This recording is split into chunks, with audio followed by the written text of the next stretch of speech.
Сәлем достар, баршаңызға қайырлы күн. Бүгін осындай 3 заттан тұратын жеңіл әрі тойымды салат жасадым.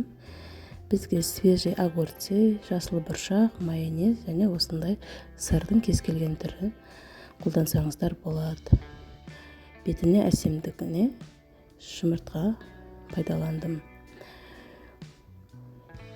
Енді осы ингредиенттерімізді, сырымызды, огурцымызды ұзыншалап етіп, видеодағыдай етіп турап аламыз.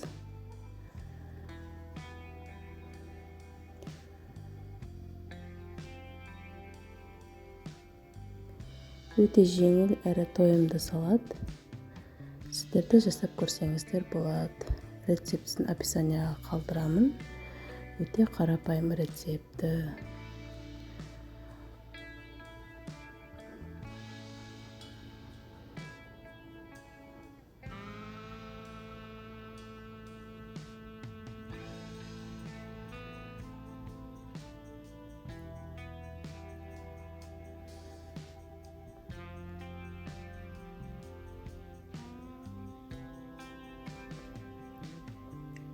Міне осылай барлығын ұзынша етіп турап алдық. Енді ыдысымызға салып араластырамыз. Үстіне жасыл бұршағымызды салып, майонезімізді құйып араластырамыз.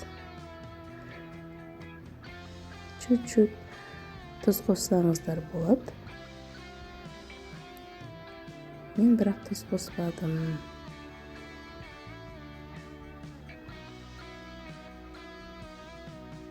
Міне осылай енді ыдысымызға салып, бетіне жұмыртқамызды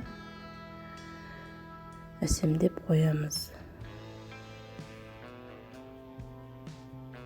Салатымыз да дайын болды. Осылай сіздерде жасап көрсеңіздер болады. Әрі тез, әрі жеңіл, әрі тойымды салат. Сіздермен болған Гүлдариға лайк басып пікір қалдырайық достар.